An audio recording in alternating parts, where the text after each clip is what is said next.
And here we go again, Dr. Veerle van Triest for the Burnout Show with Sue Carlysle, who is my personal trainer. Oh. And I have two questions before we start answering about why exercising water is beneficial. And also, I forgot the second question.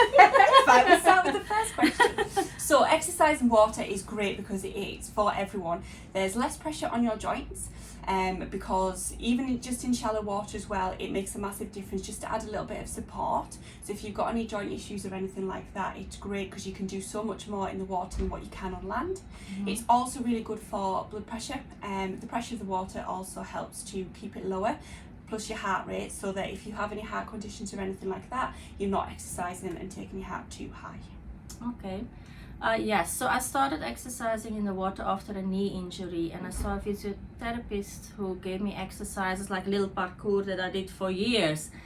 And I noticed that when I try to exercise on land after that, it's so much harder. Yeah. I think it's also beneficial for people with back issues, anything that puts pressure on you, like once you're a certain age and you have injuries, you can't really run anymore on the street. It's too hard, but you can still run in the pool because you weigh less in the water, obviously. Yeah, and you've got pressure all the way around you as well, so you've always got that resistance. So even if you're going forwards and backwards and changing direction, you've still got that same pressure. Whereas if you're in the gym, you physically have to load up a machine or add in the resistance, whereas the resistance is always there in the water.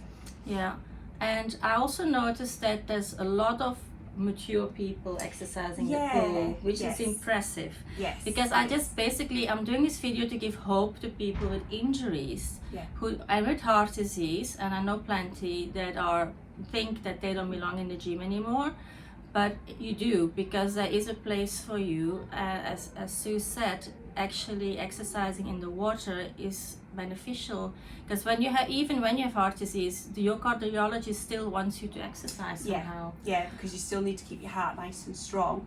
And obviously all of the benefits allow you to then exercise, whereas if you weren't able to exercise, then you wouldn't have the strength building of your heart, your lungs, and even just getting the blood flow around your body as well. It's also really good. Obviously exercise is great for releasing endorphins, which give you makes you feel good after it, so then you feel that you want to exercise a little bit more as well. Oh yeah, and that's great for bringing that up, because this is the Burnout Show. A lot of the people, just like me, who work really hard, build up a lot of stress. Yes. And it's an amazing form to release stress in a very pleasant way, and you don't hurt anybody when you just do that in the water. Yes. Oh, definitely, yeah. And the kicking. Yeah, and you get a better range of movement as well through your joints. Absolutely, and there are actually medical studies that have proven that if you have a knee injury, that walking in the water and backwards walking in the water is really good to heal your meniscus. Yeah, I would always encourage people, if they can't get in the water and swim because of a back injury or a knee injury, just to add in that walking, because you get that range of movement, you get that resistance, and it's the movement that's going to help to alleviate pressure and just strengthen all of the muscles around all your joints as well. Okay, thank you. I remember the second question now. I hope this has stimulated a few people to go back to the gym. Don't be shy. Oh yeah, because the oldest person here, how old do you think they are? Oh, there's people in the 90s, and she's been here all the way through since she was like... And still moving and dancing to the music. Still doing the aqua classes as well. Yeah, so I think that's amazing, so don't give up hope. My second question was why it's useful to have a personal trainer. A lot of it is to do with motivation and that accountability. So a lot of people, because busy lives and stuff, it can be the thing that you put to the back of the queue. So you finish your day, you're really tired, first thing you want to do is go home. Whereas when you have an appointment with your trainer, you will show up to it. You don't need to think about what you're doing, because your trainer will do that, and your trainer will also then push you that little bit further compared to what you think you can do. So you're just going to always progress through it as well. Excellent. And also what I find very important is that if you have a good personal trainer, because I'll ask you like what kind of training do you, and preparation and education you need to do to become a personal trainer, is that they also help you avoid making your injuries worse, or help you not to overdo it, because type A characters, like a lot of us are, will push themselves too far and then end up with injuries, and that puts you back 3 months. So that's why I also like working with personal trainers.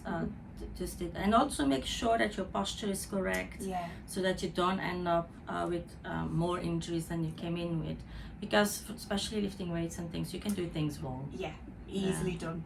Definitely. And some days if you're tired as well, you're going to be in a different position in your body because you're going to be tired, you're going to be slouchy and stuff, whereas your personal trainer might realise this and be like, right, today we're going to do this, which is going to be better for you, because then you're going to be more supported as well. Excellent. So why did you become a personal trainer? Always been interested in sport and fitness, and then I was lucky enough to be given a trainee position in a gym as soon as I turned 16, and then from there I just carried on, and I've been doing it since I left school. And then I was lucky enough to get all of these qualifications, and then it just helps with knowledge as well. Plus I do like helping people as well.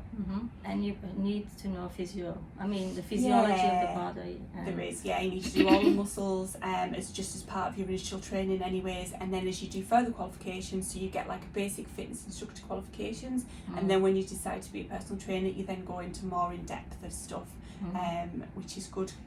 Because obviously you work and you're using different muscles, and you need to know obviously about injuries and stuff, and all of that.